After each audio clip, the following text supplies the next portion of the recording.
اگلے دن ایک clip YouTube پہ آیا ہوا، ایک بریلوی مولانا،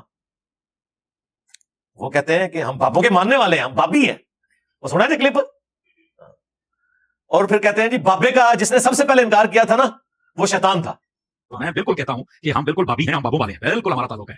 سمجھ آ رہی ہے؟ کیونکہ بابے سے جس نے سب سے پہلے نفرت کی تھی نا، بابے سے وہ شیطان بنا تھا. بابے آدم سے نفرت کی تھی. جو بابوں سے نفرت کرے وہ ابلیس کا بچہ ہے. اللہ کے بندو، شیطان نے تو اڑے بابے کا انکار نہیں کیتا، اس نے اللہ کے پیغمبر کا انکار کیا تھا، اللہ کے ریپریزنٹیٹو کی عزت کرنے سے انکار کیا تھا. اس نے کسی ایسے بابے کا انکار نہیں کیا تھا جس نے خود سے ہی دعوی نبوت کر دیا ہو. یعنی کہ تیرا بابا چشتی رسول اللہ والا آیا نا داڑھ تلے ہوں، تو چشتی رسول اللہ والے بابے کو تم مانتے ہو؟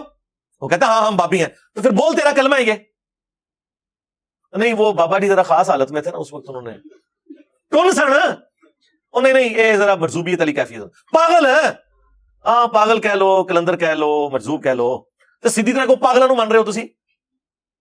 ہاں پاگل مان لیں، ہم بھی معاف کر دیں گے، کوئی مسئلہ نہیں.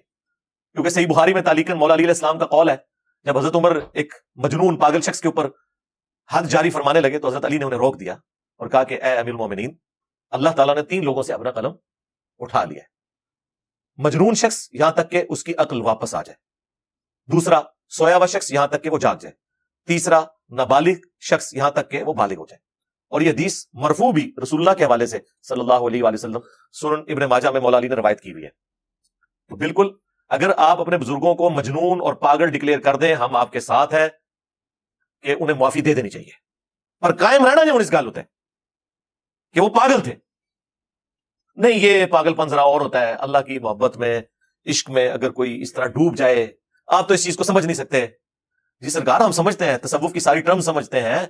آپ نے جو تصوف میں یہ ساری ٹرمز دی ہوئی ہیں، فنا فی اللہ ولی، اور اس کی بنیاد پہ آپ کے ایک بابے نے ان الحق کہا ہوا ہے، منصور الحاج نے. ہاں، اور بابا بایزید یعنی یزید دے ابا جی دعویٰ امام جعفر دے مرید ہونے دا تے کنیت ابو یزید بستامی. ہاں کیسا پڑھیا میں انہوں، کتنے دماغ گیا میرا. کہانیاں جی بابے کو نہیں مانتے جی، بابے اے جی بابے تواڈے سامو انہوں منو، آپ کو یہ بابے مبارک ہو. او جی خاص حالت میں تھے، مرید سے دیکھیں بعد میں انہوں نے کلمہ صحیح بھی پڑھایا. جی دیکھو نہیں بھائی پڑھایا نا، اس طرح نہیں ہوتا. کیا حضرت ابوبکر، عمر، عثمان، علی رضی اللہ عنہم اجمعین وعلیہم السلام اجمعین نے کبھی اپنے ناموں کا کلمہ پڑھایا؟ حالانکہ وہ تھے جن کی اطاعت کا حکم تھا، علیکم بسنتی وسنت الخلفاء الراشدین المہدیین. جامعہ ترمذی میں، سنن ابی داؤد کے اندر، سنن ابن ماجہ میں، مشکات میں بھی حدیث موجود ہے. تم میرے بعد بہت اختلاف دیکھو گے، اس وقت تم میری سنت کو اور میرے خلفاء راشدین کی سنت کو داڑھوں سے پکڑ لینا مضبوطی کے ساتھ، جس طرح میں بابے داڑھ تھلے لینے، وہ والا داڑھ، یہ محاورہ تھا، پوری دنیا میں بولا جاتا ہے. محاورے آلموسٹ ایک جیسے ہیں، داڑھوں سے مضبوطی سے پکڑ لینا اور دین میں نئی نئی بدعات سے بچنا. تو جن کی اطاعت کا حکم ہے انہوں نے تو کبھی ٹیسٹ کرنے کے لیے کلمہ نہیں پڑھایا، کسی طرف سے نہیں بچتے سوائے اس کے کہ یہ معافی مانگے، اپنے بزرگوں کے کرتوتوں کی بھی معافی مانگے اور کہیں کہ ہم وہ بد نصیب اولادیں ہیں جنہیں اپنے بزرگوں کے کرتوت بھگتنے پڑ رہے ہیں. جس طرح کہ اکثر ہوتا ویسے الٹ ہے کہ اولاد کے کرتوت ماں باپ کو بھگتنے پڑتے ہیں، ہم وہ بد نصیب روحانی اولادیں ہیں، یا شیطانی اولادیں تو نہیں میں کہتا، کہ جنہیں اپنے بزرگوں کے کرتوتوں کو بھگتنا پڑ رہا ہے جو وہ کام ڈال کے گئے ہوئے تھے. بڑے فخر سے آگے کہہ رہا ہے جی ہاں میں بابی ہوں. بابی ہے تو پھر ٹھیک ہے، من کہ تو اس بابے کا ماننے والا ہے جس نے اپنے نام کا کلمہ پڑھایا ہوا ہے، تو اس بایزید کا ماننے والا ہے جس نے کہا سبحانی سبحانی ما اعظم شأنی. کشف المحجوب میں ایک اور بابے نے نقل کیا، تذکرۃ الاولیاء میں بھی دوسرے بابے نے تیرے نقل کیا اور جھوٹی تعویل کی کہ ان کے منہ سے اللہ بول رہا تھا. استغفر اللہ. یہ عقیدہ تو رسول اللہ کے بارے میں بھی نہیں ہے ہمارا کہ رسول اللہ کے منہ سے اللہ بولتا تھا. ہم کہتے ہیں وما ينطق عن الهوى ان هو الا وحی یوحى. یہ اپنی خواہش نفس سے کچھ نہیں کہتے، یہ وہی کہتے ہیں جو اللہ تعالیٰ انہیں وہی کرتا ہے. تو یہ اپنی خواہش نفس سے کچھ نہیں کہتے، یہ وہ کہتے ہیں جو اللہ تعالیٰ انہیں وہی کرتا ہے. نبی علیہ السلام کے منہ سے بھی اللہ نہیں بولتا بلکہ وہ وحی الہی کی تائید سے بولتے ہیں، اور تم اپنے بابوں کا دفاع کر رہے ہو کہ جی وہ ان کے منہ سے اللہ بولتا تھا، اس لیے انہوں نے کہہ دیا میں پاک ہوں، میں پاک ہوں، میری شان بڑی بلند ہے. اور پھر اس پہ تو تم باطل تعویلات کرو گے. جی ان الحق ہو گیا، سبحانی ما اعظم شانی ہو گیا. دیکھیں یہ اللہ کی محبت میں پاگل ہوتے تھے، مرزوب ہوتے تھے، کلندر ہوتے تھے، کیونکہ دیکھیں نا جی وہ کہا جاتا ہے نا جی کہ با خدا دیوانہ باش با محمد ہوشیار. دیوانگی اللہ کے لیے آپ کر سکتے ہیں، ہاں محمد صلی اللہ علیہ وآلہ وسلم کے لیے آپ نے ہوشیار رہنا ہے. اور بڑے فخریہ میں بتایا کرتے تھے کہ منصور الحاج نے کہا تھا ان الحق، اور بایزید نے کہا تھا سبحانی سبحانی ما اعظم شانی. اگر یہ لوگ کہتے ہیں نا انا محمد، ہم انہیں کافر کہتے. تو سرکار چشتی رسول اللہ کیا ہے؟ اگر نہ سمجھ آئے تو پھر تم سے پوچھوں گا کہ اشرف علی تھانوی دیوبندی رسول اللہ کیا ہے؟ ہوتے تو فوراً کھڑک فتوا آئے گا، او جی ہوتے انہوں نے کفری کلمے کو انڈورس کر دیتا. یہ کیسا دماغ ہے جو الامداد رسالے کے کفر کو تو کفر مان رہا ہے، اور حشر بہشت کے فواد السالکین کے رسالے میں کفریات کو کفر نہیں مان رہا. اور یہ کوئی آج سے نہیں، سے پہلے بھی ہے. شبلی رسول اللہ بھی ہے جی. ہاں جی، شبلی پتہ ہے تمہیں کون ہے؟ اے شبلی وہ P T I Shibli Faraz صاحب نہیں، ہاں ایک پرانا ایک شبلی ہے. شبلی جنید بغدادی کا پیر ہے جی، جو کہ خود داؤد تائی کے مرید تھے اور وہ حبیب الاجمی کے مرید تھے. اے پوری تصوف دی چین چل رہی ہے نا. شبلی رسول اللہ بھی لے کے آیا ہے، وہ بھی اشبیس میں، وہ 8 جنتیں جو کتاب. تو سارے اپنے اپنے حصے میں پوری نیک نیتی کے ساتھ ہر بزرگ نے اسلام کا جنازہ نکالنے کی کوشش کی ہے. کہتے ہیں نیتا تو نیت شک ہے، کوئی شک نہیں جی، یقین ہے کہ پوری نیک نیتی نے کام پایا انہوں نے، لیکن کام پاس چڑھا ہے. تو کہتے تھے با خدا دیوانہ باش با محمد ہوشیار. دیوانگی اللہ کے لیے ہو سکتی ہے، رسول اللہ کے لیے نہیں ہو سکتی. تو ہم کیا کہتے ہیں؟ رکو ذرا، صبر کرو. یہ جتنا کچھ ہم بتا رہے ہیں یہ تو رسول اللہ کی عزت کے اوپر ڈاکہ مارا ہے انہوں نے. چشتی رسول اللہ کیا ہے نہ سمجھ آئے تو اشرف علی رسول اللہ کو یاد کر لینا، پھر سمجھ آ جائے گی تمہیں. جی سبحانی ما اعظم شانی تو اللہ کے بارے میں بات کی ہے نہ. سرکار تذکرۃ الاولیاء میں آگے بھی لکھا ہوا ہے کہ ان سے کسی نے پوچھا، ویسے پوچھنے والا بھی کتنا ڈنگر سی، انہوں نے مننے والے سارے ڈنگر، کہ حضرت بتائیں کہ قیامت والے دن سب لوگ کس کے جھنڈے کے نیچے ہوں گے؟ انہوں نے کہا میرے جھنڈے. دیکھو اندازہ کرو، وہ بازید کہہ رہا ہے کہ قیامت والے دن محمد اور تمام انبیاء میرے جھنڈے کے نیچے ہوں گے، نعوذ باللہ. اور اس میں بھی بات ختم نہیں، آگے اس نے کہا لوائی اعظم من لوائی محمد، میرا جھنڈا محمد کے جھنڈے سے بھی بڑا ہوگا، نعوذ باللہ. پہلی گل ہے پوچھنے والا بھی ڈنگر، دسنے والا اس تو بڑا ڈنگر. کہ قیامت والے دن کیا ایک سے زیادہ جھنڈے ہوں گے؟ اللہ کا جھنڈا تو ایک ہوگا. اچھا اس کی تعویل وہ بتایا کرتے ہیں، وہ کہتے ہیں نہیں دیکھیں بازید نے جو کہا نا کہ میرا جھنڈا محمد کے جھنڈے سے بڑا ہوگا، تو چونکہ اللہ ان کے منہ سے بول رہا تھا نا، تو اللہ کا جھنڈا تو محمد سے بڑا ہی ہوگا. کتنا انہوں نے دماغ کام کرتا جی شیطانی. اوے تھوڑا شیطانی بنو میاں والا دماغ اتنے نہیں پہنچتا جتوں میرا رحمانی دماغ شروع ہونا ہے. ادھر جواب میرے کول ہے کہ قیامت والے دن کیا 2 جھنڈے ہوں گے، ایک اللہ کا اور ایک اس کے رسول کا؟ ایک ہی جھنڈا ہے، لواء الحمد، اللہ کی حمد کا جھنڈا جو رسول اللہ کے مبارک ہاتھوں میں ہوگا. بخاری اور مسلم دونوں میں حدیث ہے، انا سید الاولین والآخرین، میں سردار ہوں جتنے گزر چکے اور جتنے قیامت تک آنے والے ہیں ان کا. کیوں؟ کہ میں اللہ کے حضور ان کا خطیب بنوں گا. جب کوئی ان کی طرف سے سفارش نہیں کر سکے گا، میں اللہ کے حضور سجدہ کروں گا اور اللہ تعالیٰ شفاعت کا دروازہ مجھ پہ کھولے گا. پھر صحیح مسلم میں جس شان سے حدیث آئی ہے نا، اور مزے کی بات ان کا جو ابا ہے باجزید بستامی، وہ 261 ہجری میں فوت ہوئے ہیں، اور اس کا نام ہے باجزید تیفور بن عیسیٰ البستامی. بعض بستامی بھی پڑھتے ہیں، بعض بستامی بھی. 261 ہجری میں فوت ہوئے ہیں اور کنیت ہے ابو یزید. اور ہمارا امام اس کی کنیت ہے ابو الحسین مسلم بن حجاج القشیری.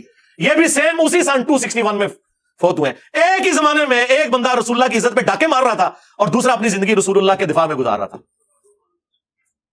کہتے ہیں ہم بابوں کو نہیں مانتے. اوے تواڈے بابے کو نہیں مانتے، اور ہمارے بابے وہ ہیں کہ آپ کے بابوں کی ضرورت نہیں کہ ان بابوں کا انکار کر دیں. ہم ان بابوں کو مانتے ہیں جو کتابوں کو مانتے ہیں. ہمارے بابے یہ ہیں امام بخاری، امام مسلم. تواڈے بابے کو کون جانتا جے؟ کون سی کتاب آپ کے کسی بابے کی پڑھی جا رہی ہے دنیا میں کہ اسے دین کا علم حاصل کر رہے ہوں؟ آج دین پورے کا پورا قرآن کے بعد ان کتابوں کے اوپر کھڑا ہوا ہے. ہم سے بڑھ کر کون بابوں کو ماننے والا ہے؟ ہم تو آپ کے بابوں کے انکار کی بات کر رہے ہیں. امام مسلم صحیح مسلم میں لے کے آئے کہ نبی علیہ السلام نے فرمایا قیامت والے دن میں تمام لوگوں کا سردار ہوں گا. سب سے پہلے مجھے قبر سے نکالا جائے گا، سب سے پہلے میں شفاعت کروں گا، سب سے پہلے میری شفاعت قبول کی جائے گی. اور ایک اور حدیث ہے صحیح مسلم میں کہ سب سے پہلے میں جنت کے دروازے پہ جاؤں گا، دروازہ کھٹکھٹاؤں گا، داروغے جنت پوچھیں گے کون؟ تو میں کہوں گا محمد صلی اللہ علیہ وسلم. تو وہ کہے گا کہ مجھے حکم بھی یہی تھا کہ میں آپ کے نام کے اوپر دروازہ کھولوں. تو آڈے بابے تو کسی کھنگڑ نہیں دینا. ہمارے بابے وہ ہیں جنہوں نے ہمیں اس کا تعارف کروایا جس کی قبر مدینے میں ہے. اور آپ کے بابے وہ ہیں، آپ کے مولوی وہ ہیں کہ جنہوں نے مکے مدینے کی آوازیں لگائیں، اپنی گاڑیوں میں سواریاں سوار کی، لیکن جا کے بغداد شریف، اجمیر شریف، فلانا شریف، ٹمکانا شریف جا کے اتار دی. اور اس پلیٹ فارم سے جو بندہ آواز بلند کر رہا ہے نا، وہ ایک جملے میں آپ کے سارے اگلے پچھلے بابوں کو فارغ کر رہے ہیں. کیا کہہ کے کہ نبی کے جیسا ہے ہی کوئی نہیں، تیرے بابے تھے شے ہی کوئی نہیں. یہ ایک بار نعرہ لگا دینا، آپ دیکھیں کیسے یہ سارے بابے غائب ہوتے ہیں. پھر انہوں نے جن چیزوں کے اوپر لوگوں کو گستاخ کی رٹ لگائی ہوئی تھی وہ ساری گستاخیاں ان کی اپنے کتابوں میں نکل رہی ہیں. کشف المحجوب میں رسول اللہ پہ جھوٹ باندھا انہوں نے. امام حنیفہ کے حوالے سے ایک خواب لکھے کہ اور یہی خواب جو ہے وہ تذکرۃ الاولیاء میں دوسرے بابے نے بھی نقل کیا. وہی بابا فرید الدین عطار جس کو 627 ہجری میں منگولوں نے اس زمانے میں کافر تھے, ویسے غلط کیتا نے, لیکن یہ ہے کہ بزرگی فارغ کرتی, تاتاریوں نے قتل کر دیا تھا. وہ بابے جو نگاہیں مار کے لوگوں کو کاٹتے تھے منگولوں نے کاٹ کے رکھ دیے ان کے سارے بابے, اللہ کی طرف سے مسلط ہوئے تھے. آج وہ منگول مسلمان ہوئے ہیں, منو کہتے ہیں جناب یہ جی مرزا ہے, قادیانی ہے, ہاں اگے ٹر اگے دس کے یہ مغل ہے. یہ منگول عربی میں گاف نہیں نہ ہوتی, تو عربی میں جا کے یہ گاف کی جگہ غین لگانا شروع کر دی, تو یہ منگول سے مغول بن گیا, اور پھر مختصر ہوتے ہوئے مغول سے مغل بن گیا. یہ منگول ٹرانسلیٹ ہو کے مغل بنا ہوا ہے. عربی ان کو مغول کہتے تھے, گاف نہیں نہ بول سکتے تھے. جس طرح اردو میں وہ پاکستان پہ نہیں بولتے تو پاکستان کہتے ہیں. ٹھیک ہے, تو اللہ کا شکر ہے اب ان منگولوں کو اللہ نے ہدایت دی ہے. تو اسی تو لے کے بیٹھے سو غلامت قادیانی دجال لوں, میں نے تو آپ کے بھی سارے دجال نکال کے لوگوں کے سامنے رکھ دیے ہیں. وہ پتہ لگا نا دین دا کام کس چیز کا نام ہے. تو گستاخی کے فتوے. کشف المحجوب تذکرۃ الاولیاء دونوں میں لکھا ہے کہ امام حنیفہ نے خواب میں دیکھا کہ رسول اللہ کی قبر میں اترے اور آپ کے ہڈیوں کو چن رہے ہیں, ہڈیوں کو. کشف المحجوب والے نے ترجمہ کیا استخوان مبارک, یعنی وہ ایسا لفظ بولے آ کہ سمجھ ہی نہ آئے کیا لکھا ہے. ہاں تذکرۃ الاولیاء والے میں ترجمہ صحیح اردو میں انہوں نے کیا ہوا ہے, ہڈیوں کو چن رہے ہیں اور بعض کو بعض سے الگ کر رہے ہیں. گھبرا کے اٹھے اس لیے کہ شیطانی خواب تھا, اگر یہ ہے تو. ویسے تو ہے ہی, امام حنیفہ پہ جھوٹ باندھا انہوں نے. ابن سیرین کے پاس گئے کہ انہوں نے کہا جی اس میں تو بڑی خوشخبری ہے. ظاہر ہے جی وہی خوشخبریاں کٹوریاں نے جڑی اشرف علی تھانوی نے کہا کہ اس میں بڑی خوشخبری ہے کہ تیرا پیر متبع سنت ہے, کلمہ پڑھ کے پیر دا. تو انہوں نے کہا اس میں تو بڑی خوشخبری ہے, آپ رسول اللہ کی سنت کو جمع کریں گے. اچھا جی سنت جو جمع کی ہے رکھی طرح ہمیں بھی دکھائیں. امام بخاری نے جو سنتیں جمع کی ہیں وہ میری ٹیبل پہ رکھی ہوئی ہیں, امام مسلم نے جمع کی ہیں ہماری ٹیبل پہ رکھی ہوئی ہیں. اور صرف ہمارے ٹیبلوں پہ نہیں, حنفی بھی قرآن کے بعد سب سے افضل انہی دو کتابوں کو مانتے ہیں. تو سرکار آپ کے بزرگوں نے جو سنتیں جمع کی تھی وہ کتنے گئی ہیں, وہ گھوم گئی ہیں, جس طرح بغیر رفع الدین علی حدیثاں گھوم گئی ہیں سر, وہ بھی گھوم گئی ہیں. اچھا مجھے بتائیں دنیا میں کسی مسلمان کا عقیدہ ہے کہ رسول اللہ کی قبر مبارک میں ان کی ہڈیاں, تو یہ ہے ہی جھوٹا خواب ہے.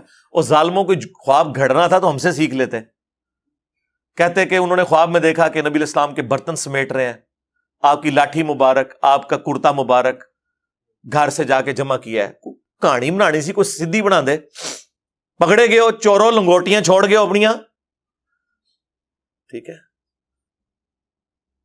کتنی گستاخانہ یہ عقیدہ ہے. تو اجماعی عقیدہ ہے امت کا کہ تمام نبیوں کے اجسام ان کی قبروں میں سلامت ہیں. اس عقیدے کی جڑ قرآن میں سورہ سبا میں ہے. قبر کو چھوڑ دیں, قبر کے باہر بھی حضرت سلیمان علیہ السلام کتنا عرصہ فوت ہوئے اور وہ لاٹھی کے سہارے یوں بیٹھے رہے اور جنوں کی جرت نہیں ہوئی. لاٹھی کو دیمک چاٹ گئی, کتنے عرصے میں چاٹتی ہے, کوئی جسم پہ کیڑا نہیں آیا. نبیوں کے جسم سلامت رہتے ہیں.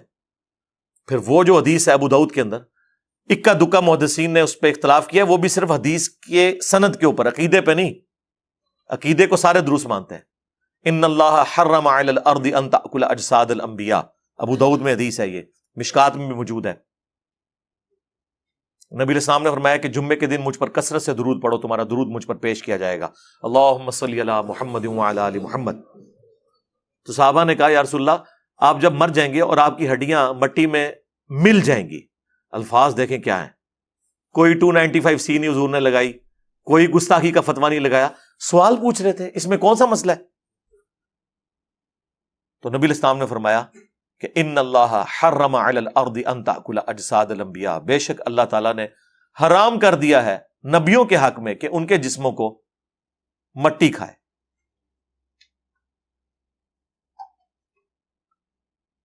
اسی طریقے سے المصنف ابن ابی شیبہ میں موجود ہے حدیث, حضرت عمر فاروق رضی اللہ تعالیٰ عنہ کو جب خط لکھا گیا, تستر شہر فتح ہوا, تو وہاں پہ ایک نبی کا بہت بڑا تابوت باہر رکھا ہوا تھا.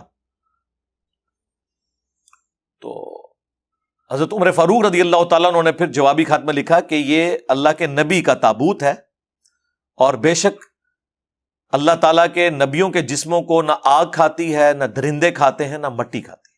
اب یہ وہ حدیث ہے مصنف ابن ابی شیبہ کی جس کو وہ محدثین بھی صحیح سمجھتے ہیں جو ابو داؤد کی اس روایت کے اوپر کلام کرتے ہیں، لیکن وہ اکا دکا ہے۔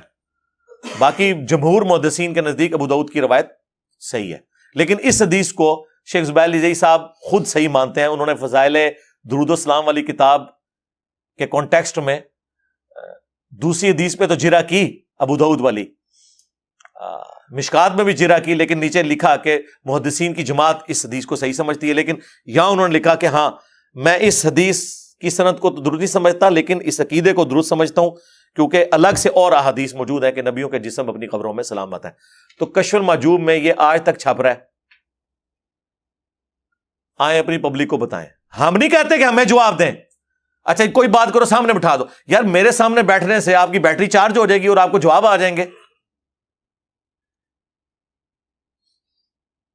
اب میں وہ کام کر نہیں سکتا نا کہ جو باقی لوگ کرتے ہیں، ورنہ تو یقین کریں میں سامنے بٹھا کے آپ کی مٹی پلیت بھی کر دوں، وہ میں نے آپ کا شوق پورا کر دیا ہے۔ لے آؤ اپنے وڈے، اب لو آؤ انہوں نے کڈو باہر مدرسے تو لو آؤ باہر دی، یا نہیں لگوانی اندر ہی اے سی والے کمروں میں آن لائن آ جائیں، لیکن بڑے سے بات ہوگی، چھوٹے سے نہیں۔ دیوبندیوں کو شوق ہے، لے آؤ مفتی تقی عثمانی صاحب کو۔ آپ پہ مشکل وقت آیا نا، ہمارے صحابہ پہ جب مشکل وقت آیا 12,000 کا لشکر حضور کو چھوڑ گیا، بخاری مسلم میں آتا ہے صرف 80 بندے ساتھ رہ گئے، قبیلہ حوازن کے تینوں کو برداشت نہیں وہ کر سکے، تو نبی علیہ السلام خود آگے بڑھے تھے، انا النبی لا کذب انا ابن عبد المطلب، میں نبی ہوں کوئی شک ہی نہیں ہے۔ یعنی لیڈر کو تو یہ یقین ہوتا ہے نا کہ میں اللہ کا نمائندہ ہوں، تو میں اکیلا بھی آگے جاؤں گا، اللہ کی مدد آئے گی میرے ساتھ۔ پھر نبی علیہ السلام نے یوں مٹھی بھر کے ان کی طرف پھینکی تو سارے اندھے ہو گئے۔ تو نکالو اپنے مفتی، آ کے وہ بھی یہ نعرہ لگائیں کہ میں ہوں دیوبندی، کوئی شک نہیں اس میں۔ ہاں کڈو مفتی منیب صاحب کو نکالیں بریلوی، ویسے تو کہتے ہیں انجینئر نے فرقہ لانچ کیا، چلو تمہاری بات وقتی طور پہ مان لی کہ فرقہ تو ایک فرقے کا لیڈر دوسرے فرقے کے چھوٹے کے ساتھ بات نہیں کرتا، تمہاری بات ہی مان لی وقتی طور پہ، تو نکالو اپنے بڑے، کسی بہانے باہر آؤ، آن لائن آ کے بات کرو۔ اب تو مسئلہ ہی ختم ہو گیا۔ روزانہ اویلیبل ہے، ہمارا ایک چینل چل رہا ہے پیرلل میں، روزانہ بلا ناغہ، صرف 2 ناغے آتے ہیں ہفتہ اتوار کے، باقی 4 دن چل رہا ہے۔ جس کو شوق ہے آ جائے، بڑا لے کے آئے اپنا، بریلوی لے آئے مفتی مریب الرحمان صاحب کو، دیوبندی لے آئے تقی عثمانی صاحب کو۔ مجھے کوئی شوق نہیں ہے واللہ، یہ میں اپنے سٹوڈنٹس کے منہ بند کرنے کے لیے اور ان کے جو اندھے مقلدین ہیں ان کے منہ بند کرنے کے لیے، جی ایڈا ہی سجادہ سامنے آگے بیٹھ جائے نا، یہ میں ان کا منہ بند کرنے کے لیے کہہ رہا ہوں۔ یہ تو آپ کو بھی پتا ہے کہ ان کے پلے کوئی شائی نہیں ہے، لیکن چلو اہل حدیث ساجد میر صاحب کو لے آئے، شیعہ جو ہے ساجد نقوی صاحب کو لے آئے۔ یعنی میں ان کو بزرگوں کی بے احترامی نہیں کر رہا، ان کے ماننے والے ان کی بے احترامی کروا رہے ہیں۔ چھوٹوں سے بات نہیں ہونی، کیونکہ چھوٹے سے بات کی نا انہیں کہنا ہے انہوں تے بیچارے اتنا پتہ نہیں، وہ گل کرتے پھر پتہ لگتا تے اے عہدے کرتے رہے۔ 5 لاکھ تے صرف فضل الرحمان صاحب دے ہاتھ تے بیٹھ جے، ہاں تے 5 لاکھ تو گزر کے اگر میں اتنے تک پہنچنا ہے پھر تو منو عمرے نو بھی مل جائے تو گھٹ ہے۔ تو اس لیے میں نے اس کو کل کیا ہے کہ لیاؤ وڈے، اوا لواؤ انہوں نے، واہ نہیں لوانی، کمرے چ ہی رکھو، آن لائن آ جان، بول وہی جو حق ہے، ٹائم قیامت تک ہے۔ یہ میری آفر قیامت تک کے لیے۔ دیکھیں ہمارے اندر کتنی عاجزی ہے، تکبر والے لوگ کہتے ہیں 24 گھنٹے کا ٹائم ہے، کوئی کہتا ہے 48 گھنٹے کا ٹائم ہے، کوئی کہتا ہے 1 ہفتے کا ٹائم ہے، کوئی کہتا ہے 1 مہینے کا۔ ہم اتنے منکسر المزاج ہیں، ہم کہتے ہیں قیامت تک ٹائم ہے، جب کبھی موقع مل جائے تو اڈی آنے والی نسلیں کو جم پوے میری ویڈیو کا جواب ویڈیو میں ریکارڈ کروا دے۔ نیور، کبھی بھی نہیں انشاءاللہ تعالی۔ وہ قرآن میں اکثر وہ جب آیت پڑھتا ہوں نا کہ یہ نبی کیسا ہے کہ اس نے اتنے خداؤں کا ایک خدا کر دیا، کافر یہ اعتراض کرتے تھے۔ اس کو پڑھتے ہوئے نا مجھے خیال آتا ہے کہ میرے بارے میں بھی سوچتے ہیں یہ انجینئر کیسا ہے، اس نے اتنے باباؤں کا ایک بابا کر دیا جس کی قبر مدینے میں۔ النبی اولا بالمؤمنین من انفسہم وازواجہ امہاتہم۔ ہاں ہمارا بابا وہ ہیں، ہمارے بابا جان وہ ہیں جن کی قبر مدینے میں ہے، جو مومنین کی جانوں پر ان سے بڑھ کر حق رکھتے ہیں، اور سب سے بڑھ کر ما ضل صاحبکم وما غوا، تمہارے نبی نہ کبھی بہکے ہیں نہ کبھی بے راہ چلے ہیں، اور آپ کے بابے بہکے بھی ہیں، بے راہ چلے بھی ہیں، چلائے بھی ہیں، اور آج تک خود بھی ذلیل ہو رہے ہیں ہمارے ہاتھوں، اور آپ کو بھی ذلیل کروا رہے ہیں۔ ہم تو صرف اتنے ہی عرض کریں گے کہ نبی کے جیسا ہے ہی کوئی نہیں، تیرے بابے تے شاہی کوئی نہیں. صلو علی محمد وعلی آل محمد اللہم صلی علی محمد وعلی آل محمد واصحاب محمد وازواج محمد اجمعین الی یوم الدین.